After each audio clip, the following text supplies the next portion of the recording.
എല്ലാ കൂട്ടുകാർക്കും പുതിയൊരു വീഡിയോയിലേക്ക് സ്വാഗതം. ഇന്നത്തെ നമ്മുടെ വീഡിയോ എന്ന് പറയുന്നത് 12 പാനൽ അനാർക്കലി എങ്ങനെയാണ് ചെയ്യാന്നുള്ളതാണ്. പാനൽ അനാർക്കലി ചെയ്യുന്ന സമയത്ത് നമ്മുടെ ബോഡി ഷേപ്പ് കറക്റ്റ് ആയിട്ടുണ്ടാവും, താഴ്ഭാഗത്തേക്ക് നല്ല ഫ്ലെയറും ഉണ്ടാവും. ആ രീതിയിലാണ് നമ്മൾ ചെയ്തെടുക്കാൻ വേണ്ടി പോകുന്നത്. അപ്പോൾ ഇതെങ്ങനെയാണ് ചെയ്യാന്നുള്ളത് നോക്കാം. അതിന് വേണ്ടിയിട്ട് ഞാനിവിടെ 5.5 മീറ്റർ ആണ് ജോർജറ്റിന്റെ മെറ്റീരിയൽ എടുത്തത്. ദുപ്പട്ടയ്ക്കും കൂടി വേണ്ടിയിട്ടാണ് 5.5 മീറ്റർ എടുത്തത് കേട്ടോ. നമ്മൾ ടോപ്പ് മാത്രം ചെയ്യാനാണെങ്കിൽ 3 മീറ്റർ 3.25 മീറ്റർ മതിയാവും. നിങ്ങൾ എടുക്കുന്ന ലെങ്ത്തിനനുസരിച്ചിട്ടാണ് കേട്ടോ. അതിലേക്ക് 2.5 മീറ്റർ ക്രേപ്പിന്റെ ലൈനിങ്ങും കൂടി എടുത്തിട്ടുണ്ട്. ലൈനിങ് ഞാൻ ഇതേപോലെ 4 മടക്കിയിട്ടുണ്ട്. ആദ്യം ലൈനിങ്ങിൽ നമുക്ക് എ ലൈൻ കുർത്തി കട്ട് ചെയ്യാം, എന്നിട്ട് വേണം നമുക്ക് പാനൽ ചെയ്തെടുക്കാം കേട്ടോ. അപ്പോൾ ഞാനിവിടെ മടക്കിയിട്ട സമയത്ത് 4 മടക്കിയിടുന്ന സമയത്ത് 20 ഇഞ്ചാണ് വിടുത്ത് കിട്ടുന്നത്. ഒരു 16 ഇഞ്ചിനേക്കാളും കൂടുതൽ ഉണ്ടാവണം, എന്നാൽ മാത്രമേ നമുക്ക് എ ലൈൻ മോഡൽ ചെയ്യാൻ വേണ്ടി പറ്റുള്ളൂ കേട്ടോ. നിങ്ങൾക്ക് കിട്ടുന്ന വിടുത്തിനനുസരിച്ചിട്ട് മടക്കിയിടാം. ലെങ്ത് ആയിട്ട് എടുക്കേണ്ടത് നിങ്ങൾ എത്രയാണ് ടോപ്പിന് ലെങ്ത് കൊടുക്കുന്നതെന്ന് വെച്ചാൽ ആ ലെങ്ത്തിനേക്കാളും ഒരു 3 ഇഞ്ച് കുറച്ചിട്ട് വേണം ലൈനിങ്ങിന് ലെങ്ത് എടുക്കാൻ വേണ്ടിയിട്ട് കേട്ടോ. അപ്പൊ ഞാൻ ടോപ്പിന് ഇൻക്ലൂഡിങ് സീം അലവൻസ് അടക്കം 50 ഇഞ്ചാണ് ലെങ്ത് എടുത്തിട്ടുള്ളത്. അപ്പൊ ഞാൻ ലൈനിങ്ങിന് ലെങ്ത് ആയിട്ട് എടുത്തിട്ടുള്ളത് 47 ഇഞ്ചാണ് കേട്ടോ. അപ്പൊ നമുക്ക് ഷോൾഡർ മാർക്ക് ചെയ്യാം. ഫോൾഡഡ് ആയിട്ടുള്ള ഭാഗത്ത് നിന്ന് ഓപ്പണിംഗ് ആയിട്ടുള്ള ഭാഗത്തേക്ക് 7 ഇഞ്ചാണ് ഷോൾഡർ. 7 ഇഞ്ച് ഷോൾഡർ മാർക്ക് ചെയ്യുന്നുണ്ട്. 7.5 ഇഞ്ചാണ് ആം ഹോളിന് വേണ്ടി മാർക്ക് ചെയ്യുന്നത്. 7 ഇഞ്ച് ആം ഹോളും 1/2 ഇഞ്ച് ഷോൾഡർ സ്ലോപ്പും കൂടി കൂട്ടി 7.5 ഇഞ്ച് മാർക്ക് ചെയ്യുന്നുണ്ട്. ഇതുപോലെ യോജിപ്പിച്ചിട്ട് വരയ്ക്കുന്നുണ്ട്. ഇനി നമ്മുടെ ചെസ്റ്റ് റൗണ്ട് അതേ ഡിവൈഡഡ് ബൈ 4 ചെയ്യുന്ന സമയത്ത് നമുക്ക് 9 ഇഞ്ചാണ് കിട്ടുന്നത്. ആ 9 ഇഞ്ച് ചെസ്റ്റ് വിഡ്ത്ത് ആയിട്ട് മാർക്ക് ചെയ്യുന്നുണ്ട്. അതിൻ്റെ ഒപ്പം 2 ഇഞ്ച് സീം അലവൻസും കൂടി മാർക്ക് ചെയ്യുന്നുണ്ട് കേട്ടോ. ആദ്യം നമുക്ക് ബാക്കിലെ ആം ഹോൾ കുഴിച്ചു വരയ്ക്കാം. അതിനുശേഷം 1/2 ഇഞ്ച് ഉള്ളോട്ടേക്ക് ഫ്രണ്ടിലെ ആം ഹോളും കൂടി കുഴിച്ചു വരയ്ക്കാം. വേസ്റ്റ് ലെങ്ത് മാർക്ക് ചെയ്യാം. വേസ്റ്റ് ലെങ്ത് 14 ഇഞ്ചാണ്. വേസ്റ്റ് വിഡ്ത്ത് ആയിട്ട് 8 ഇഞ്ചാണ്. അതിനോടൊപ്പം 2 ഇഞ്ച് സീം അലവൻസ് മാർക്ക് ചെയ്യുന്നുണ്ട്. പിന്നെ ഞാനിവിടെ ലൈനും കൂടി മാർക്ക് ചെയ്തതിന് ശേഷമാണ് ബാക്കി ഭാഗം നമുക്ക് എത്രയാണോ ഫ്ലെയർ കിട്ടുന്നതെന്ന് വെച്ചാൽ അത്രയും ഫ്ലെയർ എടുക്കുന്നത്. നിങ്ങൾക്ക് വേസ്റ്റ് പോയിന്റിന് അവിടുന്ന് മാക്സിമം ഫ്ലെയർ എടുക്കണമെങ്കിൽ അങ്ങനെ എടുക്കാം. പക്ഷെ ഇവിടെ നമ്മൾ അനാർക്കലി ചെയ്യുന്നത് കൊണ്ട് തന്നെ ഹിപ്പ് പോയിന്റും കൂടി മാർക്ക് ചെയ്തിട്ട് ചെയ്യുന്നതായിരിക്കും കുറച്ചും കൂടി ഭംഗിയായിട്ടുണ്ടാവുക കേട്ടോ. അതുകൊണ്ടാണ് ഞാനിവിടെ ഹിപ്പ് പോയിന്റും കൂടി മാർക്ക് ചെയ്തത്. അപ്പൊ ഹിപ്പിലേക്കുള്ള ലെങ്ത് 19 ഇഞ്ചാണ്. അവിടേക്കുള്ള വിഡ്ത്ത് മാർക്ക് ചെയ്യുന്നുണ്ട് കേട്ടോ. 9 ഇഞ്ച് മാർക്ക് ചെയ്യുന്നുണ്ട്. അവിടെയും 2 ഇഞ്ച് ഇതേപോലെ സീം അലവൻസ് കൊടുക്കുന്നുണ്ട്. ഇനി ബാക്കിയുള്ള ഭാഗങ്ങൾ, അതായത് ഇപ്പൊ നമ്മൾ ഹിപ്പ് പോയിന്റ് മാർക്ക് ചെയ്ത പോയിന്റിൽ നിന്ന് നേരെ താഴേക്ക് നമ്മൾ എത്രയാണോ ലെങ്ത് എടുത്ത ആ ലെങ്ത്തിന്റെ നേരെ താഴേക്ക് നമ്മൾ ഇതേപോലെ ആംഗിൾ ആയിട്ട് മാക്സിമം വിഡ്ത്ത് കിട്ടുന്ന രീതിയിൽ വരച്ചെടുക്കുകയാണ് ചെയ്യുന്നത് കേട്ടോ. ഇനി താഴ്ഭാഗത്തു നിന്ന് മുകളിലേക്ക് ഇതേപോലെ ഒരു 2.5 ഇഞ്ച് മാർക്ക് ചെയ്യുന്നുണ്ട്. ഒന്ന് കർവ് ചെയ്ത് വരയ്ക്കുന്നുണ്ട്. നമ്മൾ മാർക്ക് ചെയ്ത അത്രയും അളവ് പ്രകാരം നമുക്കൊന്ന് കട്ട് ചെയ്യാം. കട്ട് ചെയ്തതിന് ശേഷം, അതായത് ആദ്യം നമ്മൾ ബാക്കിൽ ആം ഹോൾ പ്രകാരമാണ് കട്ട് ചെയ്യുക. അത് കട്ട് ചെയ്തിട്ട് ഒരു പീസ് എടുത്ത് മാറ്റി വെച്ചതിന് ശേഷം ഫ്രണ്ടിലെ ആം ഹോൾ കട്ട് ചെയ്യുക. ലൈനിങ്ങിൽ നമ്മൾ നെക്ക് ചെയ്യുന്നില്ല. നെക്ക് നമ്മൾ ക്യാൻവാസിൽ ചെയ്യുന്നതുകൊണ്ട് ക്യാൻവാസ് പേപ്പറിലാണ് കട്ട് ചെയ്യുന്നത് കേട്ടോ. അപ്പം നമ്മുടെ കട്ടിങ്, അതായത് ബേസിക് ആയിട്ടുള്ള കട്ടിങ് കഴിഞ്ഞു. നമുക്ക് പാനൽ എങ്ങനെയാണ് ചെയ്യാന്നുള്ളത് നോക്കാം. നേരത്തെ ലൈനിങ് കട്ട് ചെയ്യുന്ന സമയത്ത് ഞാൻ പറഞ്ഞിട്ടുണ്ടായിരുന്നു 50 ഇഞ്ചാണ് ഞാൻ ലെങ്ത് ആയിട്ട് എടുത്തത് എന്ന്. അതായത് ഇൻക്ലൂഡിങ് സീം അലവൻസ് അടക്കം 50 ഇഞ്ചാണ് ലെങ്ത് ആയിട്ട് എടുത്തത്. അപ്പൊ ഞാൻ ഇതേപോലെ ആവശ്യത്തിനുള്ള ക്ലോത്ത് കട്ട് ചെയ്തെടുത്തിട്ടുണ്ട്. വീതിക്ക് അനുസരിച്ചിട്ടല്ല, നീളത്തിനനുസരിച്ചിട്ട്. കാരണം നീളത്തിനനുസരിച്ചിട്ട് നമ്മൾ നീളത്തിനാണല്ലോ കട്ട് ചെയ്തെടുത്തിരിക്കുന്നത്. അപ്പൊ നീളത്തിനനുസരിച്ചിട്ട് ഇതേപോലെ 2 മടക്കി കൊടുക്കുന്നുണ്ട്. അവിടുന്ന് ഒന്നും കൂടി നമ്മൾ എപ്പോഴും മടക്കുന്ന പോലെ തന്നെ ഒന്നും കൂടി മടക്കുന്നുണ്ട് കേട്ടോ. അപ്പൊ 4 ഇവിടെ മടക്കിയിട്ടുണ്ട്. അപ്പൊ ശ്രദ്ധിക്കുക, എല്ലാ ഭാഗങ്ങളും, അതായത് എല്ലാ വശങ്ങളും ഒരേ ലെവലിലാണ് വരുന്നത് എന്നുള്ളത് ഉറപ്പ് വരുത്തുക കേട്ടോ. വേണമെന്നുണ്ടെങ്കിൽ പിൻ കുത്തി കൊടുക്കുക. ഇതുപോലത്തെ സ്ലിപ്പറി മെറ്റീരിയൽസ് ഒക്കെ ആവുമ്പോൾ പിൻ കുത്തി കൊടുക്കുന്നത് നല്ലതാണ്. കാരണം അഡ്ജസ്റ്റ് ഒക്കെ കറക്റ്റ് ആയിരിക്കണം. എന്തെങ്കിലും വേരിയേഷൻസ് അങ്ങോട്ടും ഇങ്ങോട്ടും വന്നു കഴിഞ്ഞാൽ നമ്മുടെ ഒരു പാനൽ വലുതും ഒരു പാനൽ ചെറുതും ആയി പോകും. അപ്പൊ അതുകൊണ്ട് കറക്റ്റ് ആയിട്ട് മടക്കിയിടുക. ഇതേപോലെ ക്ലോത്ത് നമ്മൾ 4 മടക്കിയിട്ടിരിക്കുന്നത്. ഇനി എന്താ ചെയ്യേണ്ടതെന്ന് വെച്ചാൽ, ഈ 4 മടക്കിയിടുന്ന സമയത്ത് എത്രയാണ് വിഡ്ത്ത് എന്ന് വെച്ചാൽ അതൊന്ന് മെഷർ ചെയ്യുക. എന്നിട്ട് അതിനെ ഡിവൈഡഡ് ബൈ 3 ചെയ്യുക. അപ്പൊ ഇവിടെ എനിക്ക് 22 ഇഞ്ചാണ് കിട്ടുന്നത്. അപ്പൊ അതിനെ ഡിവൈഡഡ് ബൈ 3 ചെയ്യുന്ന സമയത്ത് 7.33 സംതിങ് ആണ് കിട്ടുക. അപ്പൊ എത്രയാണോ കിട്ടണമെന്ന് വെച്ചാൽ അങ്ങനെ തന്നെ വേണം അടയാളപ്പെടുത്തി കൊടുക്കാൻ വേണ്ടിയിട്ട് കേട്ടോ. അതിനെ റൗണ്ട് ചെയ്യൊന്നും വേണ്ട. കറക്റ്റ് നിങ്ങൾക്ക് എത്രയാണോ ഡിവൈഡ് ചെയ്ത് കിട്ടുന്ന സമയത്ത് കിട്ടുന്നതെന്ന് വെച്ചാൽ അത് അതേപോലെ തന്നെ 3 അടയാളപ്പെടുത്തി കൊടുക്കുക. മുകളിലും അതുപോലെ തന്നെ താഴത്തും വേണമെന്നുണ്ടെങ്കിൽ നിങ്ങൾ ഇതേപോലെ 3 അടയാളപ്പെടുത്തി കൊടുക്കുക. എന്നിട്ട് ആദ്യത്തത് ഇതേപോലെ നിങ്ങൾ സ്ക്രീനിൽ കാണുന്ന പോലെ ആദ്യത്തെ പോയിന്റ് ഉള്ളോട്ടേക്ക് മടക്കി കൊടുക്കുക. പിന്നെ എൻഡിൽ വരുന്ന പോയിന്റും ഉള്ളോട്ടേക്ക് മടക്കി കൊടുക്കുക. അപ്പൊ 3 ഈക്വൽ പാർട്ടായിട്ട് വരും. ഇനി നിങ്ങൾക്ക് 12 പാനൽ അനാർക്കലി അല്ല വേണ്ടത്, 16 പാനൽ അനാർക്കലി ആണ് വേണ്ടതെന്നുണ്ടെന്നുണ്ടെങ്കിൽ അതെങ്ങനെയാ ചെയ്യാന്നുള്ള വീഡിയോ നമ്മൾ നേരത്തെ ചാനലിൽ അപ്ലോഡ് ചെയ്തിട്ടുണ്ട്. അതിന്റെ ലിങ്ക് ഞാനിവിടെ ഐക്കാർഡിൽ കൊടുക്കാം. 12 പാനൽ അനാർക്കലി ചെയ്യുന്ന സമയത്തും 16 പാനൽ അനാർക്കലി ചെയ്യുന്ന സമയത്തും ഫോൾഡിങ്ങിൽ വ്യത്യാസങ്ങളുണ്ട്. അപ്പൊ അതുകൊണ്ട് നിങ്ങൾക്ക് 16 പാനലാണ് വേണ്ടതെന്നുണ്ടെങ്കിൽ നിങ്ങൾക്ക് ആ വീഡിയോ കാണാം കേട്ടോ. ഇനി ശ്രദ്ധിക്കുക കേട്ടോ, ഇനിയാണ് ഇമ്പോർട്ടന്റ് ആയിട്ടുള്ള പാർട്ട് വരുന്നത്. ഇതിൽ നമ്മൾ മാർക്കിംഗ് ചെയ്യണം. അപ്പൊ അത് എങ്ങനെയാന്നുള്ളത് പറയാം. എത്രയാണ് നിങ്ങളുടെ ചെസ്റ്റ് റൗണ്ട്, അതായത് ചെസ്റ്റ് റൗണ്ട് ആണ്. ചെസ്റ്റ് റൗണ്ട് എത്രയാന്ന് വെച്ചാൽ അതിന്റെ കൂടെ ഒരു 4 ഇഞ്ച് ലൂസ് ആഡ് ചെയ്യാം. നമ്മൾ കറക്റ്റ് ചെസ്റ്റ് റൗണ്ട് മാത്രം എടുത്ത് ചെയ്യുന്ന സമയത്ത് നമുക്ക് എക്സ്ട്രാ സീം അലവൻസും കാര്യങ്ങളും ഒന്നും ഉണ്ടാവില്ല. അപ്പൊ അതുകൊണ്ട് നിങ്ങൾ എന്ത് ചെയ്യാന്ന് വെച്ചാൽ ചെസ്റ്റ് റൗണ്ട് അതിനോടൊപ്പം ഒരു 4 ഇഞ്ച് ലൂസ് ആഡ് ചെയ്യുക. എന്റെ കേസിൽ ചെസ്റ്റ് വിഡ്ത്ത് എന്ന് പറയുന്നത് 36 ഇഞ്ചാണ്. അതിന്റെ കൂടെ നമ്മൾ 4 ഇഞ്ച് ലൂസ് ആഡ് ചെയ്യുന്ന സമയത്ത് നമുക്ക് 40 ഇഞ്ച് കിട്ടും. ഈ 40 ഇഞ്ചിനെ വേണം നമ്മൾ ഡിവൈഡഡ് ബൈ 12 ചെയ്യാൻ വേണ്ടിയിട്ട്. കാരണം നമ്മളിവിടെ 12 പാനലാണ് ചെയ്യുന്നത്, അതുകൊണ്ടാണ് ഡിവൈഡഡ് ബൈ 12 ചെയ്യുന്നത്. അപ്പൊ നമുക്ക് 3.33 സംതിങ് ആണ് കിട്ടുക.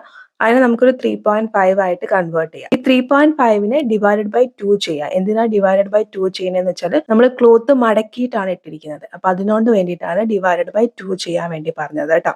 അങ്ങനെ നമ്മൾ ഡിവൈഡഡ് ബൈ 2 ചെയ്യുന്ന സമയത്ത് നമുക്ക് 1.75 ഇഞ്ചാണ് കിട്ടുക. ഈ 1.75 ഇഞ്ച് നമ്മൾ അങ്ങനെ മാർക്ക് ചെയ്ത് കഴിഞ്ഞിട്ട് പിന്നെ നമ്മൾ തയ്ച്ച് വരുമ്പോൾ നമുക്ക് ചെറുതായി പോകാം. അപ്പൊ അതുകൊണ്ട് ഇതിന്റെ കൂടെ സീം അലവൻസും കൂടി ആഡ് ചെയ്യണം. അപ്പൊ 0.5 ആണ് ഞാൻ അതായത് 1/2 ഇഞ്ചാണ് സീം അലവൻസ് ആയിട്ട് ആഡ് ചെയ്യുന്നത്. അപ്പൊ 1.75 പ്ലസ് 1/2 ഇഞ്ച് ആഡ് ചെയ്യുമ്പോൾ 2.25 ആണ് നമുക്ക് കിട്ടുന്ന സംഖ്യ. ഞാൻ പറഞ്ഞിട്ട് നിങ്ങൾക്ക് മനസ്സിലായിട്ടില്ല എന്നുണ്ടെന്നുണ്ടെങ്കിൽ ഞാൻ സ്ക്രീനിൽ എഴുതി കാണിക്കാം, ശ്രദ്ധിക്കുക.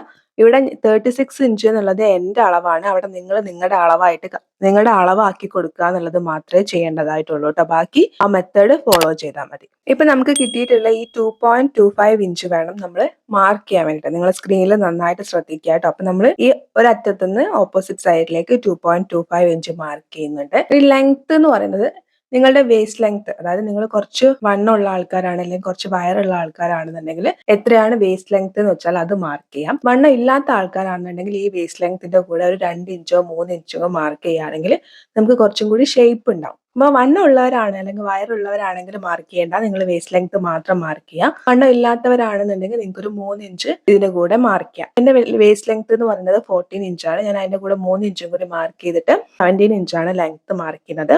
17 ഇഞ്ച് ലെങ്ത് മാർക്ക് ചെയ്യുന്നുണ്ട്. ഇതൊരു ബോക്സ് ആയിട്ട് വരയ്ക്കുന്നുണ്ട്. നിങ്ങൾ സ്ക്രീനിൽ നന്നായിട്ട് ശ്രദ്ധിക്കുക കേട്ടോ. അപ്പൊ ഇതേപോലെ ഒരു ബോക്സ് ആയിട്ട് വരച്ചിട്ടുണ്ട്. നമ്മൾ ഒരു സൈഡിലാണ് വരച്ചിട്ടുള്ളത്. ഇതേപോലെ തന്നെ ഓപ്പോസിറ്റ് സൈഡിലും വരയ്ക്കുക. അതായത് ഓപ്പോസിറ്റ് സൈഡിൽ വരയ്ക്കുന്ന സമയത്ത് നേരെ താഴ്ഭാഗത്താണ് വരയ്ക്കുന്നത് കേട്ടോ. ഒന്ന് നമ്മൾ മുകൾ ഭാഗത്താണ് വരച്ചത്. ഓപ്പോസിറ്റ് സൈഡിലേക്ക് വരുമ്പോൾ നമ്മൾ ഇതേ മെഷർമെന്റ് തന്നെ താഴ്ഭാഗത്താണ് വരയ്ക്കുന്നത്. ഇതേപോലെ നമ്മൾ 2 ബോക്സ് ഓപ്പോസിറ്റ് സൈഡ്സ് ആയിട്ട് വരച്ചിട്ടുണ്ട്. ബാക്കി വരുന്ന ഈ ഭാഗങ്ങൾ, അതായത് ബാക്കി വരുന്ന അത്രയും ക്ലോത്ത് ഉണ്ടല്ലോ, ആ ക്ലോത്ത് എങ്ങനെയാ യൂട്ടിലൈസ് ചെയ്യാന്ന് വെച്ചാൽ സ്കെയിലിൽ കാണുന്ന പോലെ ഈ വരച്ചു വെച്ചിട്ടുള്ള 2 പോയിന്റ് ഉണ്ടല്ലോ, 2 പോയിന്റും സ്കെയിൽ ഇതേപോലെ വെച്ചിട്ട് ആംഗിൾ ആയിട്ട് വരയ്ക്കാം. അപ്പൊ ഇത്രയേ ഉള്ളൂ, നമ്മുടെ മാർക്കിംഗ് കഴിഞ്ഞു. ഇനി നമ്മൾ കട്ട് ചെയ്യാൻ വേണ്ടി പോവാണ്. കട്ട് ചെയ്യുന്ന സമയത്ത് നമ്മൾ ഈ സെൻട്രലിലൂടെ വരച്ചിട്ടുള്ള ലൈൻ ഉണ്ടല്ലോ, അതായത് നമ്മൾ ലെങ്ത് മാർക്ക് ചെയ്തിട്ട് വരച്ചിട്ടുള്ള ആ ലൈൻ അല്ല, അല്ലാതെ സെൻട്രലിലൂടെ വരച്ചിട്ടുള്ള ലൈൻ പ്രകാരം വേണം നമ്മൾ കട്ട് ചെയ്യാൻ വേണ്ടിയിട്ട്. അപ്പൊ ശ്രദ്ധിക്കുക, അത് നമ്മൾ 12 മടക്കാക്കി വെച്ചിട്ടുണ്ട് ക്ലോത്ത്. അപ്പൊ അതുകൊണ്ട് തന്നെ പെട്ടെന്ന് അങ്ങോട്ട് കട്ട് ചെയ്തെടുക്കാൻ കുറച്ച് ബുദ്ധിമുട്ടായിരിക്കും. അപ്പൊ അതുകൊണ്ട് ആദ്യം കുറച്ച് കട്ട് ചെയ്യുക, പിന്നെ കുറച്ച് കട്ട് ചെയ്യുക. പക്ഷെ കട്ട് ചെയ്യുന്ന സമയത്ത് ശ്രദ്ധിക്കേണ്ട ഒരു കാര്യം എന്താണെന്ന് വെച്ചാൽ ഒരു കാരണവശാലും അലൈൻമെന്റ് അങ്ങോട്ടും ഇങ്ങോട്ടും തെറ്റിപ്പോവാൻ പാടില്ല. വളരെ ശ്രദ്ധിച്ചിട്ട് നിങ്ങൾ കട്ട് ചെയ്തെടുക്കുക കേട്ടോ. അപ്പൊ ഇതേപോലെ ഒന്ന് കട്ട് ചെയ്തെടുക്കുക. അപ്പൊ ഞാൻ ഇതേപോലെ കട്ട് ചെയ്തെടുത്തിട്ടുണ്ട്. നിങ്ങൾക്ക് കാണിച്ചു തരാം. 10 ഒരേപോലത്തെ, അതായത് 10 ഒരേപോലത്തെ പീസും 4 ചെറിയ ചെറിയ പീസുമായിട്ടാണ് നമുക്ക് കിട്ടുക. അപ്പൊ 4 ചെറിയ ചെറിയ പീസ്, അതായത് 2 പീസ് ചേർത്തിട്ട് ഒരു പീസായിട്ട് നമ്മൾ കൺസിഡർ ചെയ്യും. അങ്ങനെ 12 പാനലായിട്ടാണ് നമുക്ക് ഉണ്ടാവുക കേട്ടോ. അപ്പൊ ഇതെങ്ങനെയാ ചെയ്യാന്ന് വെച്ചാൽ 5 പീസ്, അതായത് ഫ്രണ്ടിലേക്ക് 5 ഒരേപോലത്തെ പീസും 2 സൈഡിൽ 2 ചെറിയ ചെറിയ പീസും വെച്ചു കൊടുക്കും.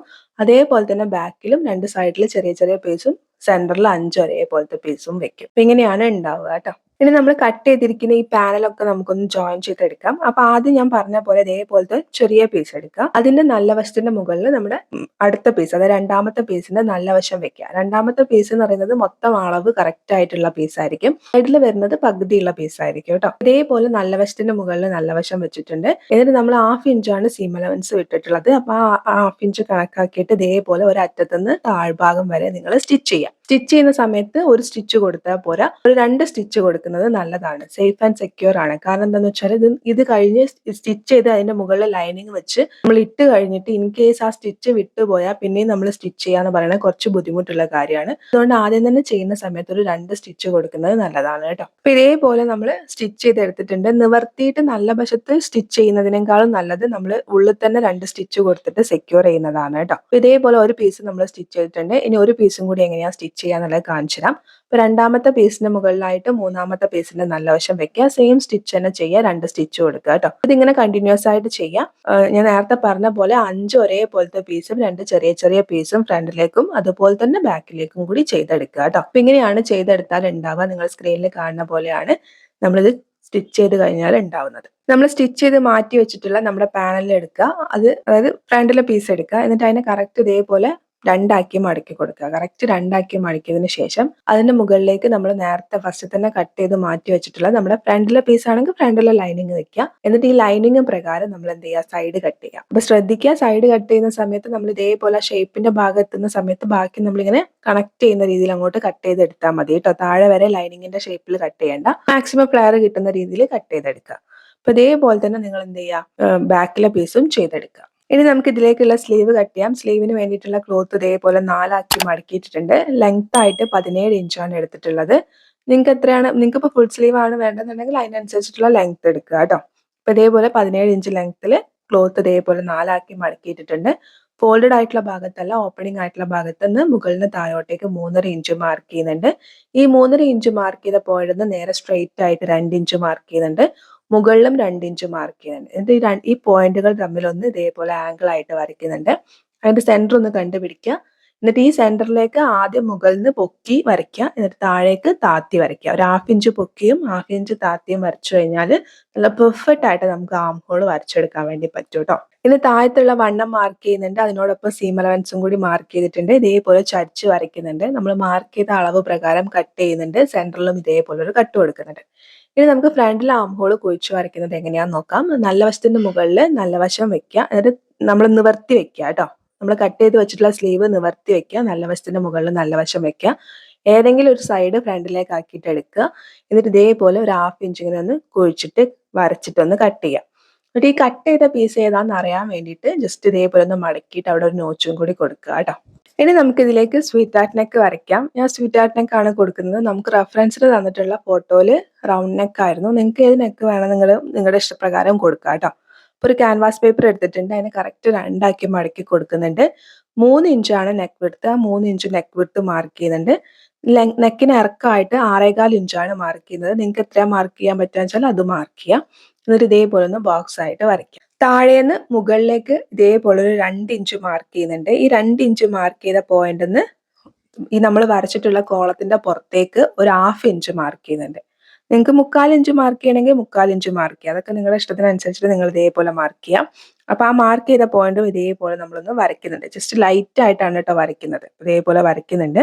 ഇനി എന്താ ചെയ്യണമെന്ന് വെച്ചാൽ നമ്മൾ ഈ ലെങ്ത് മാർക്ക് ചെയ്ത പോയിന്റും നമ്മൾ ഈ 2 ഇഞ്ച് മാർക്ക് ചെയ്ത്, അതായത് 2 ഇഞ്ച് മുകളിലേക്ക് മാർക്ക് ചെയ്തിട്ട് അവിടുന്ന് നമ്മളൊരു 1/2 ഇഞ്ച് നീക്കി മാർക്ക് ചെയ്തിട്ടുണ്ടായിരുന്നു. ആ പോയിന്റും ഞാനിവിടെ ഫ്രഞ്ച് കർവ് ഉപയോഗിച്ചിട്ടാണ് വരയ്ക്കുന്നത്. നിങ്ങൾക്ക് കൈവച്ച് വരച്ചാൽ മതി. ഈ ഒരു ഷേപ്പ് നമ്മൾ വരച്ചെടുക്കുന്നുണ്ട്. പിന്നെ നമ്മൾ ഈ നിർത്തിയിട്ടുള്ള പോയിന്റ്, അതായത് നമ്മൾ 1/2 ഇഞ്ച് പുറത്തേക്ക് മാർക്ക് ചെയ്ത് നിർത്തിയ ആ പോയിന്റും നമ്മുടെ നെക്ക് വിഡ്ത്ത് മാർക്ക് ചെയ്ത 3 പോയിന്റും നിങ്ങൾക്ക് സ്കെയിൽ വെച്ചിട്ട് വരയ്ക്കണം എന്നുണ്ടെങ്കിൽ അങ്ങനെ വരയ്ക്കാം. അതല്ല ഇതേപോലെ ഒരു ഷേപ്പ് കൊടുക്കണം എന്നുണ്ടെന്നുണ്ടെങ്കിൽ അങ്ങനെ വരയ്ക്കാം. അത് നിങ്ങളുടെ ഇഷ്ടത്തിനനുസരിച്ചിട്ട് നിങ്ങൾക്ക് വരയ്ക്കാം കേട്ടോ. അപ്പോൾ ഇതേപോലെ നമ്മൾ വരച്ചെടുത്തിട്ടുണ്ട്. വളരെ സിമ്പിൾ ആയിട്ട് നമുക്ക് ചെയ്യാം. ഇതിന് എക്സ്ട്രാ നമ്മൾ കുറച്ച് ക്യാൻവാസ് പേപ്പർ വെച്ചിട്ട് ബാക്കി നമ്മൾ കട്ട് ചെയ്യുന്നുണ്ട്. പിന്നെ സെന്ററിൽ നമ്മൾ ഇതേപോലെ ഒരു ലൈൻ വരച്ചിട്ടുണ്ട്. എന്നിട്ട് അവിടെ ചെറിയൊരു നോച്ച് കൊടുത്തിട്ടുണ്ട്. അത് എന്തിനാന്ന് വെച്ചാൽ സെന്റർ മിസ്സായി പോവാതിരിക്കാൻ വേണ്ടിയിട്ടാണ് കേട്ടോ. ഇനി നമുക്ക് ബാക്കിലേക്കുള്ള നെക്കിന് വേണ്ടിയിട്ടുള്ള ക്യാൻവാസ് പേപ്പർ എടുക്കാം. ഇതേപോലെ 2 മടക്കിയിട്ടുണ്ട്. 3 ഇഞ്ചാണ് neck width. 3 inch neck width mark ചെയ്യുന്നുണ്ട്. 4 ഇഞ്ച് ഇറക്കത്തിൽ റൗണ്ട് നെക്കാണ് വരയ്ക്കുന്നത് കേട്ടോ. നോർമൽ നമ്മൾ ചെയ്യുന്ന പോലെ തന്നെ റൗണ്ട് നെക്ക് വരയ്ക്കുന്നുണ്ട്. കട്ട് ചെയ്തെടുക്കുന്നുണ്ട്. ഏത് ക്ലോത്തിലാണോ വേണ്ടതെന്ന് വെച്ചാൽ ആ ക്ലോത്തിൽ ഇതേപോലത്തെ ഫ്രണ്ടിലെയും അതുപോലെ തന്നെ ബാക്കിലെയും നെക്ക് ഒന്ന് അയൺ ചെയ്തെടുക്കും. അപ്പൊ ഇതുപോലെ നമ്മൾ അയൺ ചെയ്തെടുത്തിട്ടുണ്ട്. ഇനി എന്ത് ചെയ്യാന്ന് വെച്ചാൽ ഒരു 1/4 ഇഞ്ച് ക്ലോത്ത് വെച്ചിട്ട് ബാക്കിയുള്ള ക്ലോത്ത് കട്ട് ചെയ്യുക. ഈ 1/4 ഇഞ്ചിൽ വെച്ചിട്ടുള്ള ക്ലോത്ത് മുകൾ വശം ഒഴിച്ചിട്ട് ബാക്കി എല്ലാ വശങ്ങളും ഉള്ളോട്ടേക്ക് മടക്കിയിട്ട് ഇതേപോലെ ഒന്ന് സൈഡ് സ്റ്റിച്ച് ചെയ്തെടുക്കുക കേട്ടോ. എക്സ്ട്രാ ക്ലോത്ത് ഉണ്ടെങ്കിൽ ഒന്ന് കട്ട് ചെയ്ത് കൊടുക്കുന്നത് നല്ലതാണ്. സെയിം ഇതേപോലെ തന്നെ ബാക്കിലെ ക്യാൻവാസ് പേപ്പറും ചെയ്തെടുക്കുക. ഞാൻ ഇതുപോലെ നമ്മുടെ നല്ല ക്ലോത്തും അതുപോലെ തന്നെ ലൈനിങ്ങും ഒന്ന് ജസ്റ്റ് റാൻഡം ആയിട്ട് സൈഡിലൂടെ ഒന്ന് സ്റ്റിച്ച് ചെയ്തെടുത്തിട്ടുണ്ട് കേട്ടോ. ഈ ആം ഹോളിന്റെ സൈഡും അതുപോലെ തന്നെ ഷോൾഡറിന്റെ ഭാഗമൊക്കെ ഒന്ന് സ്റ്റിച്ച് ചെയ്തെടുത്തിട്ടുണ്ട്. അത് എന്തിനാന്ന് വെച്ചാൽ രണ്ടും നമുക്കിങ്ങനെ കുഴഞ്ഞിരിക്കുന്ന മെറ്റീരിയൽ ആയതുകൊണ്ട് നമുക്ക് പിടിച്ചാൽ കിട്ടില്ല. അപ്പൊ അതുകൊണ്ടാണ് ഇങ്ങനെ ഒന്ന് സ്റ്റിച്ച് ചെയ്തെടുത്തത്. അപ്പൊ നമ്മുടെ ഈ ഫ്രണ്ടിലെ പീസിന്റെ സെന്റർ ഇതേപോലെ കട്ട് ചെയ്തിട്ടുണ്ട്. അതിന്റെ കറക്റ്റ് സെന്ററിലായിട്ട് നമ്മൾ ഇപ്പം വരച്ചു വെച്ചിട്ടുള്ള ക്യാൻവാസ് പേപ്പർ വെക്കുക. രണ്ടും സെൻറ്റർ ടു സെൻറ്റർ വെക്കുക. ഫ്രണ്ടിലെ പീസിൻ്റെ നല്ല വശമാണ്, അതിൻ്റെ മുകളിലാണ് നമ്മൾ ക്യാൻവാസ് പേപ്പർ വെച്ചത്. എന്നിട്ട് ക്യാൻവാസ് പേപ്പറിൽ നെക്കിൻ്റെ ഷേപ്പ് എങ്ങനെയാണോ ഇരിക്കുന്നതെന്ന് വെച്ചാൽ അതേപോലെ സ്റ്റിച്ച് ചെയ്യുക കേട്ടോ. അപ്പോൾ അതേപോലെ സ്റ്റിച്ച് ചെയ്തതിന് ശേഷം 1/4 ഇഞ്ചിൽ ക്ലോത്ത് വെച്ചിട്ട് ബാക്കി ക്ലോത്ത് നമ്മൾ കട്ട് ചെയ്യുക. കട്ട് ചെയ്യുന്ന സമയത്ത് നമ്മൾ ഈ ക്യാൻവാസ് പേപ്പറും പിന്നെ നമ്മുടെ നല്ല ക്ലോത്തും ലൈനിങ്ങും ഒക്കെ ഒന്നിച്ച് വേണം കട്ട് ചെയ്യാൻ വേണ്ടിയിട്ട്. എന്നിട്ട് ഈ 1/4 ഇഞ്ചിൽ വെച്ചിട്ടുള്ള ക്ലോത്തിൽ കുഞ്ഞു കുഞ്ഞു കട്ട് കൊടുക്കുക. നമ്മൾ ഈ കോർണേഴ്സ് ഒക്കെ ഉണ്ടല്ലോ, നമ്മൾ ഈ ഷേപ്പായിട്ട് വരച്ചിട്ടുള്ള ഭാഗങ്ങൾ, അവിടെയൊക്കെ ചെറിയ ചെറിയ കട്ട് കൊടുക്കുക കേട്ടോ. നമുക്ക് മറിക്കുമ്പോൾ ഫ്ലെക്സിബിൾ ആയിട്ട് കിട്ടാൻ വേണ്ടിയിട്ടാണ്. എന്നിട്ട് നമ്മൾ എന്ത് ചെയ്യുക, ഈ ക്യാൻവാസ് പേപ്പർ ഒന്ന് മറിക്കുക. മറിക്കുക മീൻസ് ഇങ്ങനെ നിവർത്തി കൊടുക്കുക. നിവർത്തിയതിന് ശേഷം നമ്മൾ എന്ത് ചെയ്യുക, ഒന്നും കൂടി സ്റ്റിച്ച് ചെയ്യുക. ഈ സ്റ്റിച്ച് ക്യാൻവാസ് പേപ്പറിൽ കൊള്ളുന്ന രീതിയിൽ വേണം നമ്മൾ ചെയ്യാൻ വേണ്ടിയിട്ട്. എന്നിട്ട് ക്യാൻവാസ് പേപ്പർ നമ്മുടെ നല്ല പീസിൻ്റെ അടിഭാഗത്തേക്ക് വെച്ചിട്ട് ഒന്നും കൂടി നമ്മൾ ഇതേപോലെ ഷേപ്പ് സ്റ്റിച്ച് ചെയ്തെടുക്കുക. സെയിം ഇതേപോലെ തന്നെ നിങ്ങൾ എന്ത് ചെയ്യുക, ബാക്കിലെ പീസും ചെയ്യുക. ബാക്കിലെ പീസ് ചെയ്യുന്ന സമയത്ത് അവിടെ റൗണ്ട് നെക്ക് ആണെന്നുള്ള വ്യത്യാസം മാത്രമേ ഉള്ളൂ കേട്ടോ. എന്നിട്ട് അതായത് ഫ്രണ്ടിലെ പീസും ബാക്കിലെ പീസും കൂടി ഒന്നിച്ച് വെച്ചിട്ട് ഷോൾഡറും കൂടി ഒന്ന് ജോയിൻ ചെയ്തെടുക്കുക. ഇനി ഇതിലേക്ക് നമുക്ക് നമ്മൾ നേരത്തെ കട്ട് ചെയ്ത് മാറ്റി വെച്ചിട്ടുള്ള നമ്മുടെ സ്ലീവ് ജോയിൻ ചെയ്യാം. സ്ലീവ് ജോയിൻ ചെയ്യുന്ന സമയത്ത് ശ്രദ്ധിക്കേണ്ട കാര്യം എന്താണെന്ന് വെച്ചാൽ നമ്മൾ ഫ്രണ്ടിലേക്ക് വേണ്ടിയിട്ട് ഒരു നോച്ച് കൊടുത്തിട്ടുണ്ടായിരുന്നു. അത് തന്നെയാണോ ഫ്രണ്ടിൽ വരുന്നത് എന്നുള്ളത് ഉറപ്പ് വരുത്തുക. എന്നിട്ട് സ്ലീവിൻ്റെ സെൻറ്റർ നമ്മുടെ ഷോൾഡറിൻ്റെ ഭാഗത്ത് വെക്കുക. നല്ല വശത്തിൻ്റെ മുകളിൽ നല്ല വശം വേണം വെക്കാൻ വേണ്ടിയിട്ട്. ആദ്യം സെൻറ്ററിൽ നിന്ന് ഒരു സൈഡിലേക്ക് സ്റ്റിച്ച് ചെയ്യുക, പിന്നെ സെൻറ്ററിൽ നിന്ന് അടുത്ത സൈഡിലേക്ക് സ്റ്റിച്ച് ചെയ്യുക. എന്നിട്ട് മൊത്തമായിട്ടൊരു സ്റ്റിച്ചും കൂടി കൊടുക്കുക. സ്ലീവ് സ്റ്റിച്ച് ചെയ്യുന്ന സമയത്ത് എപ്പോഴും ഡബിൾ സ്റ്റിച്ച് കൊടുക്കുന്നത് നല്ലതാണ് കേട്ടോ. ഇതേപോലെ തന്നെ ഓപ്പോസിറ്റ് സൈഡിലുള്ള സ്ലീവും ജോയിൻ ചെയ്തെടുക്കുക. പിന്നെ നിങ്ങൾക്ക് എല്ലാവർക്കും അറിയുന്ന പോലെ തന്നെ സൈഡ് ജോയിൻ ചെയ്യുക, താഴ്വശം മടക്കി തയ്ക്കുക. അത് ഞാൻ കാണിക്കുന്നില്ല, ഇപ്പം തന്നെ ലെങ്തി വീഡിയോ ആണ്. അപ്പം അതും കൂടി നിങ്ങൾ ചെയ്തെടുക്കുക. ഇതുപോലെ ഞാൻ മൊത്തം സ്റ്റിച്ച് ചെയ്തെടുത്തിട്ടുണ്ട്. അപ്പോൾ ഇതാണ് ഫൈനൽ ലുക്ക്. ഞാൻ ഇതിലേക്ക് ഇപ്പോൾ ലേസ് അറ്റാച്ച് ചെയ്തിട്ടില്ല. നിങ്ങൾക്ക് വേണമെന്നുണ്ടെങ്കിൽ ലേസ് അറ്റാച്ച് ചെയ്യാം. അപ്പോൾ നിങ്ങൾക്ക് വീഡിയോ ഇഷ്ടപ്പെട്ടു എന്ന് വിചാരിക്കുന്നു. 12 പാനൽ അനാർക്കലി എങ്ങനെയാണ് വളരെ എളുപ്പത്തിലും സിമ്പിളായിട്ടും ചെയ്തെടുക്കുക എന്നുള്ളതാണ് ഇന്നത്തെ നമ്മുടെ വീഡിയോ. അപ്പോൾ നിങ്ങൾക്ക് വീഡിയോ ഇഷ്ടപ്പെട്ടിട്ടുണ്ടെന്നുണ്ടെങ്കിൽ ലൈക്ക് ചെയ്യുക. കൂടുതൽ വീഡിയോസിനായിട്ട് ഇതുവരെ ചാനൽ സബ്സ്ക്രൈബ് ചെയ്ത് സപ്പോർട്ട് ചെയ്തിട്ടില്ലെങ്കിൽ ചാനൽ ഒന്ന് സബ്സ്ക്രൈബ് ചെയ്ത് സപ്പോർട്ട് ചെയ്യുക. തൊട്ടടുത്തായിട്ട് നോട്ടിഫിക്കേഷൻ ബെൽ ഉണ്ടാവും, അതും കൂടി ക്ലിക്ക് ചെയ്യുക. മറ്റൊരു നല്ല വീഡിയോ ആയിട്ട് വീണ്ടും വരുന്നത് വരെ thank you for watching. Love you all.